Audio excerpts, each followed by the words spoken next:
Oh, okay. You're not in this one. Okay. So the minister, that's sort of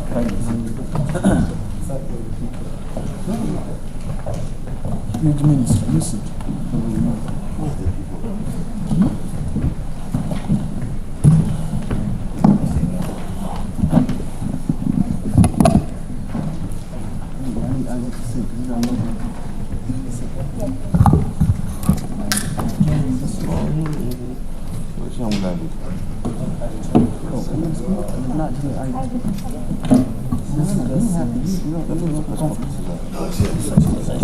Members of the press,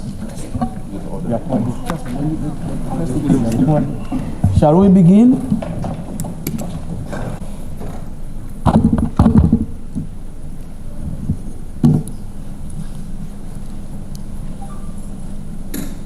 The honor and privilege as a country to have with us a son of Africa, a distinguished son of Africa, possibility of him being the biggest vehicle for investment in this country, in the area of a new city, an Akon city, and it is my pleasure and privilege to introduce him to you, to Uganda, and later you'll be asked to make one or two questions to him. And we have agreed with Mr. Akon and his entourage that we will identify a place suitable, us with him together, a place suitable in Uganda that has not less than 1 square mile, which will be made available to him and his team so he can harness resources and do investment, attract investors, manage the project, and have a city, a satellite city, developed on a theme that we shall have agreed. Mr. Akon has done this elsewhere.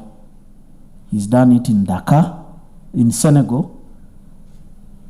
It's up and running, and we would like to emulate what has been done elsewhere for us to have an Akon city here. As you all know, Mr. Akon is actually an icon on the continent of Africa, and it is a pleasure and privilege for us to have him in Uganda. Mr. Akon, you are most welcome. You can say a few words, and then we will have the press. Warm hospitality here in Uganda these past few days. I've had an amazing time. Oftentimes when I travel, I don't get too much time to visit the country and get to understand it, know it, and really have fun. But this trip, it was one of the specific treats for me, because it's been almost 12 years since I've been here last on my last concert, but never had a chance to really, view the country. So after meeting with the president, I would like to thank him a lot for opening up the doors, giving us all the specific and open hospitality to make me feel super welcome, super safe. And it definitely changed my mind state of my true intention coming. And ultimately, I just wanted to come have a great time and seek the opportunities that Uganda had for me. Now I'm leaving determined to do something amazing here. Uganda was 5 countries out of the 10 that we had access to do in Akon City.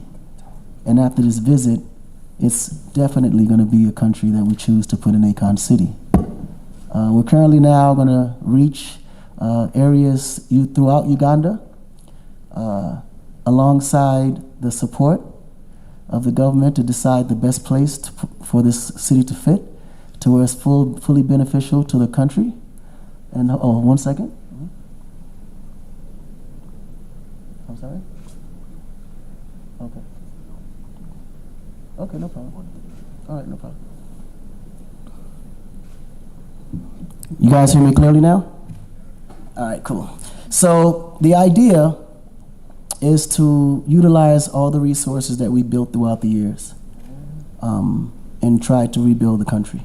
The goal, the continent is our goal, to build the continent. It's going to take our generation to do what they need and utilize their responsibility to the future of Africa to take it to the place in which where it needs to go. We need to unite as a people to make this thing happen. I always believed, and now knowing my true calling, is to develop Africa, whatever it takes. You know, I utilize my resources, my celebrity, my finances, my connections, knowledge, whatever it takes to get to that point, and want to partner with countries that want to see their country go to the next level and be something different for tomorrow. I believe that Uganda has the biggest potential in tourism throughout all of Africa. I've been everywhere in Africa, trust me, and I haven't seen potential like this. You know, so we are very excited, super, super excited. My whole team is here. My beautiful wife is here.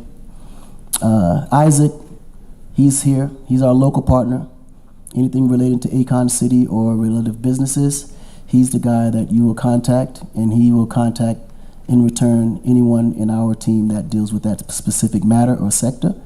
So we want to make sure we create a real infrastructure here so communication is clear. Ultimately, I want to also manage the expectations of things that we plan to do in Uganda. It is time. Things will take a little bit of time.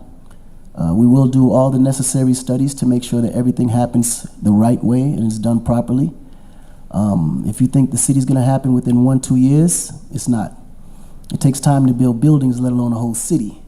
So this is a long-term investment planning. We are looking to do it within now and the next 15 years for the full project to be finished.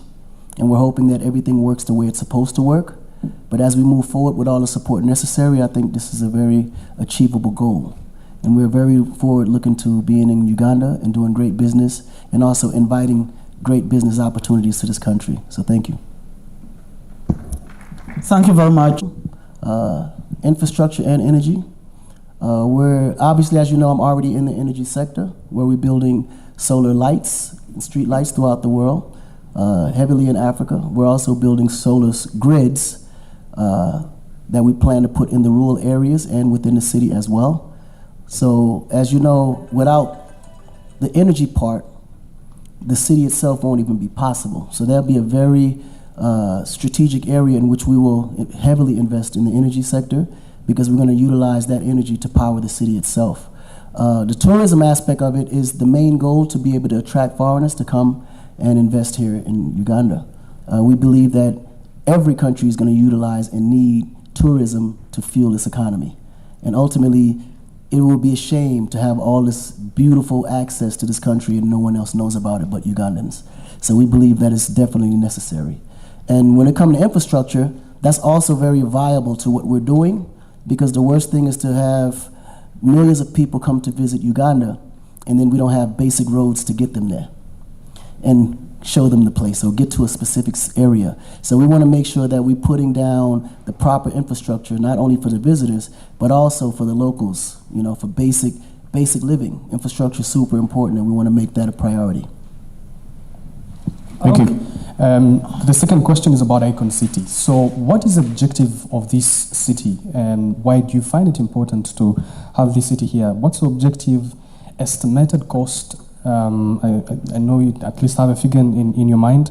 And then let's talk about also the Akoin. Is it going to be the currency in this Akon City, like, you know, you're trying to do in Dakar? Right. So the importance of Akon City is really to level up Africa. Africa has been pretty much the element that developed every country in the world except itself. So we want to be able to utilize our own resources to develop our own. And Akon City is one of those cities that utilizes African resources to build itself and power itself by the people. So we want to be able to create that model and copy and paste that throughout the continent. So we think it's very, very important, because that will just be the spark of a forest fire that eventually one day will raise someone like me or someone that has the potential that I have to do the same. And the idea is for all of us to come unite and build our country together. As for the Akoin, which is our cryptocurrency, we want to be able to utilize that everywhere. We're currently beta testing right now in Kenya, which is doing amazingly well. We will be launching that within the next 90 days as an official cryptocurrency throughout Kenya, and eventually will one day become, hopefully, a currency to be used in Uganda as well. As you know, the Akoin is a little bit different from the average currency because it's not like the local currency where when you leave Uganda, you can't really cash it in for fiat currency.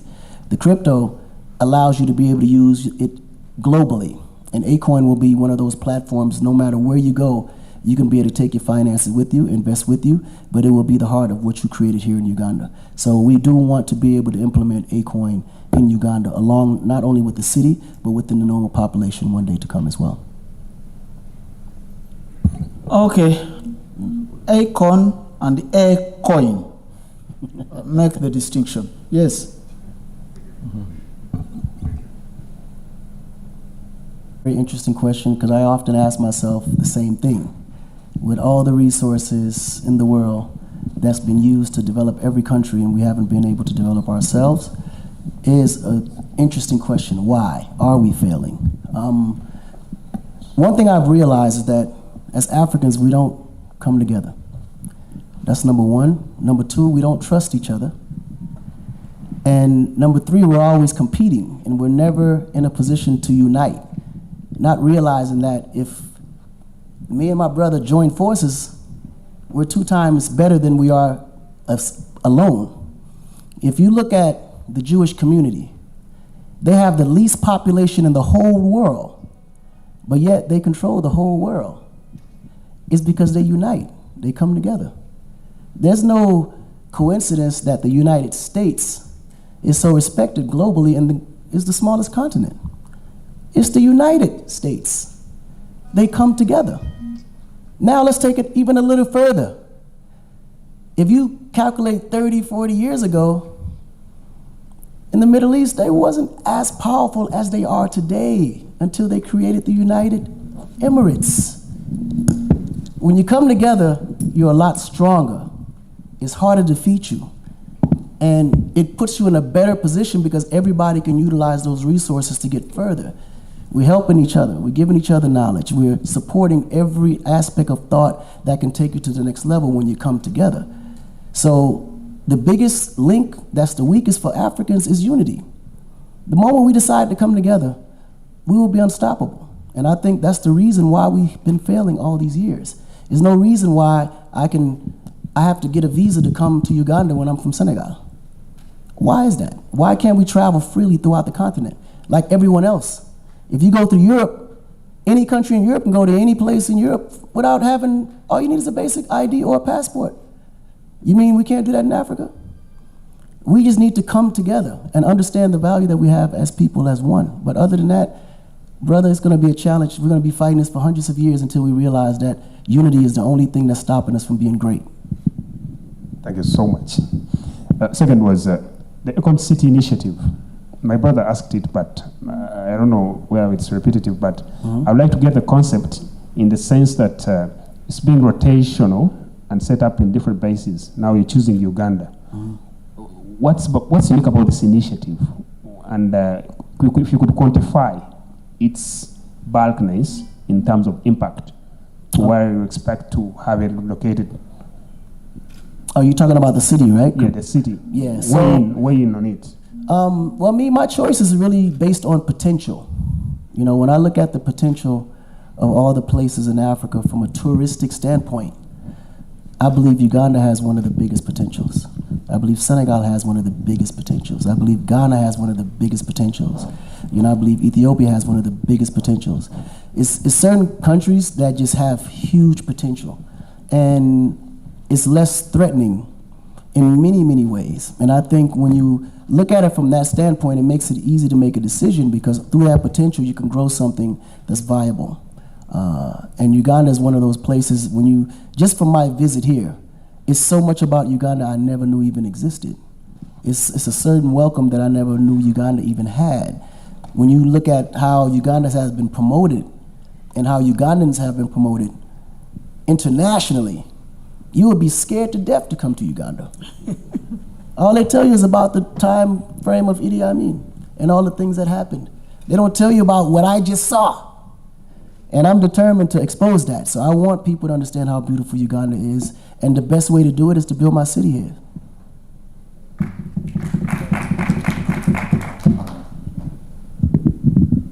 Thank you. Perfect.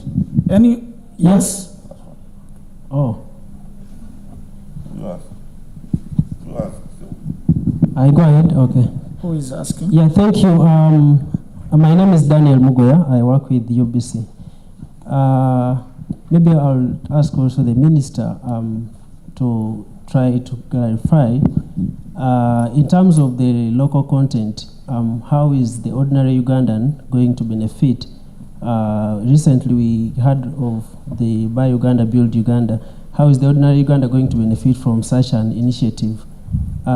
Secondly, Mr. Akon, we would love to know how the management bit will be. For example, Africa faces a lot of corruption at large. So maybe we would like to know the management bit. That's actually a very, very good question. That was always a thought for me, because I always felt that corruption was the one thing that stopped Africa from growing. People don't realize how much corruption kills a country. And that was one of the biggest reasons why I decided that we're gonna do and put Akoin within the city, because it creates a system of transparency through the blockchain. You can't cheat the blockchain. You can't lie to the blockchain. You can't create any forgeable documents or anything through the blockchain. It opens the information up to everyone there, so you're forced to be completely honest. And that alone is going to change the game for Africa the moment blockchain is adapted into the country. So that, and you're 100% correct, you know, it's always been a problem. It's not just Africa. It's a problem in a lot of places. But the key is to get it set and positioned to where it's not an issue anymore. You know, because no one can sit here and tell me that the U.S. is not, you know, more corrupt than Africa. They just have more finances to hide the corruption.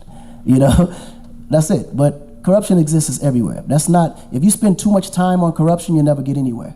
The key is spending time on empowering the people so they don't have to be corrupt. And I think that's the goal for us. We don't care about the corruption that exists, but the goal is to empower more people, or enough people to where corruption won't matter, because people are all eating and everyone's feeding their families. Thank you. Honorable Dr. Chris, you want to answer? Let me thank our brother who has raised the question. As earlier indicated by the Honorable Musumba, that we are going to identify a piece of land the size of 1 square mile, and tomorrow we are going to overfly together with Mr. Akon the different areas which we are looking at, and then settle for one area where this city will be located. First of all, the city will be here in Uganda, and it's immovable. And yes, he will mobilize resources to put up this city, but it will definitely be constructed by people from Uganda, because it would have to, we shall have to provide the labor force will be from here. So immediately as it's being constructed, it will provide employment to our people. And as you know, construction has a multiplier effect, because there are many people who get involved in the process of construction. They are the builders themselves, there are people who supply sand, who supply various materials, and definitely the materials are going to be procured from here in Uganda. So many people will benefit either directly by getting employed into the construction, but also by supplying various building materials which shall be used to construct this city. And also, once the city is up and running, then it shall be us Ugandans who shall be working and running this city. So in whatever way you look at it, Ugandans will benefit from this city, and we definitely need cities, we need urban areas, and therefore his decision to invest in the creation of a city is very welcome, and we have appreciated it as government, and that's why we are here together with him to assure him that we shall give him all the necessary support to ensure that this city comes and this dream is translated into a reality. Thank you very much. Thank you, Mr. Minister. Like the minister said, you know, there's to be a lot of direct and indirect impact as to how Uganda will benefit. We will be having some professionals that we plan to fly into Uganda that can train the locals. And I think one of the things that we miss out in major countries is the access of information. And we need to be properly trained, not only just in construction, but also management of the property and then maintenancing of the properties. So we want to make sure that every piece of every part of every sector is covered, but we want to be able to utilize and only utilize the locals, which is the Ugandans. But clearly, we need to make sure that the Ugandans are properly trained to properly do the jobs as well, too. So we want to be able to continue to provide more than enough jobs for the people in the surrounding areas. And then we get even deeper into the impact, because the idea of each city, we will have an entertainment district. I know there's millions of entertainers here in Uganda that don't have access to proper recording studios, proper film studios. This we plan to provide within the city in the entertainment district. And then we have a district which is the medical district, which is a 10,000 bed hospital for the locals in case of any sicknesses, any viruses, any basic traumas. You got a place to go to properly be, you know, treated. Instead of having to fly all the way to France or all the way to Dubai, you can stay home and be treated properly with all the latest equipment. And then you have the business district for all the entrepreneurs that's in the city that have their own jobs or want to create jobs or create businesses. This is the business district that allows you to get proper loans to start your own business. And we'll also have teams there that actually will help you set up your business properly with the right licensing, the right paperwork, the right everything to be able to be successful in it. Then we also have the educational district, which is the district where we're putting 4 universities within the Akon city. We have a partnership with Stanford University. We have a partnership with Berkeley University for music. We have a partnership with MIT, and then we have a partnership with Stanford. So you have not only law, but you have business, you have IT, and you have music. So now you don't have to fly all the way to the United States to go to university at Berkeley when you can do it right here in Uganda. You know, so the idea is to make sure that everything that you can utilize for your day-to-day life and everything that allows you to be able to be the best at what you are will have those elements within the city to help you become that. So these are all the great opportunities that Ugandans will benefit from. And now there will be people from other countries that's closer that may want these same benefits. You know, someone from Rwanda may want to fly there for school, or someone from Kenya want to come, you know, to the educational district and, you know, take on law or whatever the case. But at least you guys will be the hub for the surrounding areas for those opportunities. So there's a lot outside of education and employment that would be beneficial to Ugandan people. Very good. Thank you very much, Mr. Akon. I would like to know, probably from your own perspective, how much of a drawback the 2020 and still occurring COVID-19 pandemic has affected the ambitions of what you are setting out to do for Africa in terms of generation of resources, the investors you plan on talking to. Let's face it, everybody has been hit economically. So has it in any way affected you? That's my first question. My second one entirely is, you have painted a picture of a heavenly city in Kampala in Uganda. Presumably that would be called speculative urbanization, where you're going to create things that are here for Ugandan who is here. Now that presumably, in my understanding, widens the gap between the rich and the poor. The affordability on how somebody here can actually access this city, regardless of the employment that can be set in. Africa is trying to move to a situation where we narrow that gap. How then does this Akon city address a matter of that nature? Nice. So let me ask you a second question first. So the question, if I'm correct, and correct me if I'm wrong, how do you put a city that's here for people that's here, correct?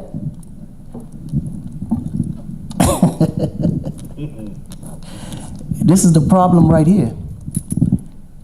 What makes us here? Why aren't we here? You do know that we're the reason why the people that's here are here. So it's like, it's the mind state. And I think the mentality of us as a people, we already believe that we're not worth what we're worth. I know for sure we're worth way more than what people look at us to be, because their idea and their goal is to keep us to think that we're nothing so they can continue to be something. Without Africans, the world won't exist. Without Africa itself, economy won't even exist. And I don't see why there's a reason why we can't build something up here for people that's up here. I look at all of us as we're right here. The only thing that stops us from being poor and rich is opportunity. And if we don't put opportunity in a place where there's less opportunity, people will never have the opportunity to be great. So I don't look at it as a standpoint of something that people can't afford. I know if I put it there, they're gonna find a way to afford it because it's gonna motivate them to be bigger than what they are now. And I think if we put ourselves in a situation to think that things that seem to be impossible is impossible, we'll never reach a goal outside of who we are. And I remember the time of history that I was taught when Africa controlled the world. We were kings, queens, richer than anybody you can ever think about. When you look at certain names that made people like Bill Gates live in projects, they had so much money. Because the resources were so rich in, we just unfortunately aren't educated enough to know how to monetize those resources to our benefit. But ultimately, when you do and create an opportunity, people grow with that opportunity. People learn with that opportunity. People are motivated with that opportunity. So it may seem to be something of this nature today, but I guarantee you, you give an African a nickel, you give him 5 years with the right mind state, he'll turn that nickel into 5 billion. Because I'm a hustler, so I know how to flip a dollar. But I have the mind state to believe that I can do it. You guys are no different to me. I come from you, like we have the same blood. But the difference that I had was I went to the US and got motivated. I saw what you just had to, like I seen with my own eyes what man can accomplish. And till this day, people around the world is trying to figure out how the hell those Africans build those pyramids with no machines. Believe me, we have the capability. We just have to believe in ourselves enough to know that we can do it. So let's not discourage each other that the city's gonna come here and fail. Let's know that when the city comes here, it's coming to win, and I'm gonna need your support to do that. Thank you very much, Akon. I will end. One question, sir. No. Question. We did launch the announcement that we plan to build Akon City in 2018. So what you heard was the announcement that it was gonna happen. Then 2019, COVID actually hit. It did affect a lot of planning and preparation. The piece that actually helped us and we were blessed was the fact that we weren't in construction, but everyone was working from home and through the offices, so we were able to continue to still get logistics, contracts, and things of that nature done. So it didn't affect us as much as it should have because of the timing of it. And I think, God just had a better plan for us. So we actually got a lot more work done during COVID because we were able to focus on what was important. And now we're on the last bit of the soil studies in Senegal before starting construction in a few months. So it actually helped us out. For Uganda, COVID hopefully won't be an issue because we are currently at the tail end of it. So let's just pray that it doesn't get worse or another virus come to affect the process. But ultimately for us, the virus wasn't that much of an issue because of the things that we were doing wasn't contactual, if that makes sense. Yes. Thank you very much. We will end here. Shall we? We want to thank the president. I really, Papa Mose put in a very good belief system in what I wanted to do here in Uganda. And I wanted to express that personally because, coming from the United States, you get so much. You get a lot of people saying a lot of things. Why Uganda? you know, he's this, he's that. And I'm sure everyone here gets it. And one thing I want to emphasize is that you guys live here. You know, I want you to really understand the role of government.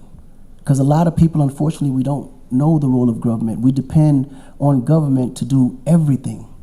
But government is just simply a system that regulates what you want to do and make things easier for what you need to do. You know, so, but in the end of the day, the government is not going to do the work for you. We as a people have to put in the work. We have to go in and make it happen. And then the government's job is to open the doors to give it easier access for licensing, regulation, security, financing, things of that nature. But we have to go in and actually put in the work. You know, so ultimately, he showed his leadership towards me, opened the doors, put me with his whole administration. Everybody was very supportive. They're opening the doors to make sure that Uganda is a better place. And I want to personally thank him, myself personally. And he loves my wife like his sister and daughter. So I gotta love him the way he loved my wife. And I just want to say thank you to him. Honestly. So shall we go? Yeah. Okay. Shall